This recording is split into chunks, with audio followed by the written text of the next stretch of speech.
Nama saya Slamet Budiarto. Setelah lulus dari IPB tahun 96, saya menjadi petani di sayuran hidroponik, dan setelah itu tahun 2000-an saya mulai membangun godong hijau bersama dengan ownernya Pak Sandra Gunawan, dan kami lebih banyak berkecimpung di tanaman hias. Dan mulai tahun 2007 sampai hari ini saya lebih banyak mengembangkan vertical garden.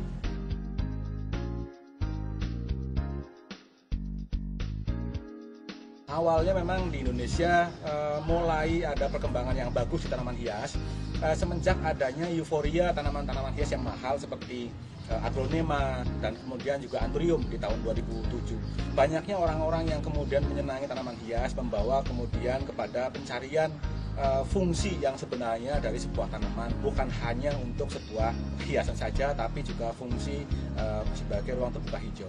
Teman-teman yang lain juga di Indonesia sudah memulai dengan berbagai cara di tahun 2007, walaupun masih sedikit-sedikit, dan ya perkembangannya sampai hari ini sudah cukup banyak orang-orang yang mulai membuat vertical garden.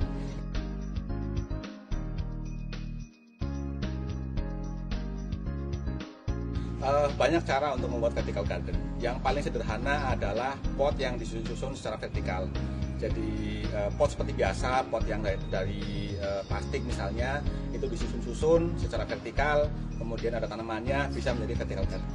Kemudian cara yang saat ini paling banyak dilakukan oleh para praktisi vertical garden adalah cara menggunakan kantong, yaitu dengan menggunakan media tanam berupa geotekstil atau glass wool, semacam karpet yang kemudian namanya dibuat sedemikian rupa sehingga ada kantung-kantungnya, dan di kantung-kantung itulah seperti sebuah saku di mana tanaman-tanaman dimasukkan ke dalam kantong dan dia dibiarkan hidup dalam bidang yang vertikal. Selain itu, salah satu jenis vertical garden yang paling lama atau sudah ada dari zaman dahulu kala, bahkan dari zaman konon kabarnya dari zaman Babilonia, adalah vertical garden jenis rambatan, yaitu Anda mencari jenis tanaman yang merambat, misalnya seperti sirih gading, atau jenis-jenis air mata pengantin, atau tumbendia, atau alamanda, atau mandeville dan sebagainya. Tanaman-tanaman yang merambat seperti itu kemudian dirambatkan dengan dimana dinding misalnya kemudian dirambatkan ke atas.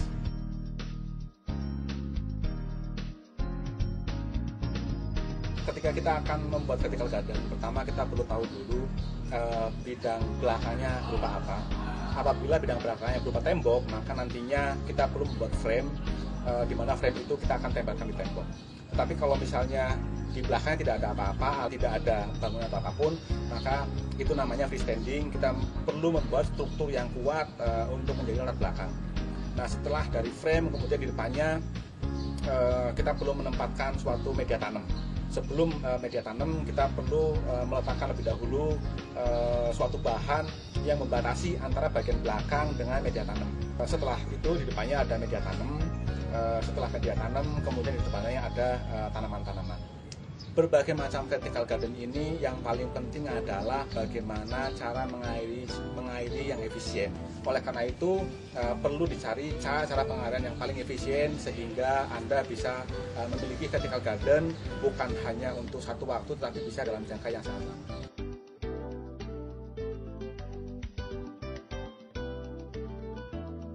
Pada dasarnya hampir semua jenis tanaman bisa ditanam di vertical garden. Nah, berkaitan dengan vertical garden, kita perlu tahu juga mengenai karakteristik dari vertical garden itu sendiri. Karena kita memberikan air dari atas yang diberikan secara drip irigasi sedikit demi sedikit merembet ke bawah, maka bagian yang di atas biasanya lebih sering kering. Oleh karena itu kita perlu mengkombinasi tanaman yang digunakan di bagian atas sebaiknya adalah tanaman yang lebih mau kering, misalnya seperti jenis-jenis paku-pakuan seperti pakis kelabang, atau tanaman-tanaman yang memiliki akar udara, misalnya seperti wali songo dan sebagainya. Di bagian tengah itu bisa berbagai macam tanaman seperti Dracaena golden ya, dan sebagainya, itu bisa kita letakkan di bagian tengah.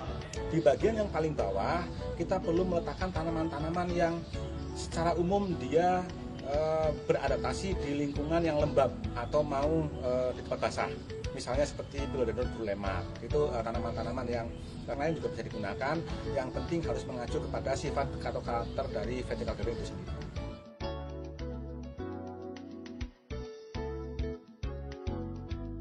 Secara umum ada beberapa gaya yang biasanya disukai oleh konsumen. Yang pertama, gaya minimalis. Biasanya hanya ada beberapa jenis tanaman yang diatur sedemikian rupa, tidak simetris, dan tidak terlalu banyak menonjolkan sesuatu sehingga flat seperti itu aja. Kemudian ada juga gaya yang naturalis, biasanya lebih menyerupai ke alam. Ada juga gaya tropis, di mana lebih liar, jadi segala macam tanaman-tanaman yang besar dan sebagainya di mix sedemikian rupa seperti di hutan hujan tropis seperti itu bisa menjadi sebuah gaya tersendiri.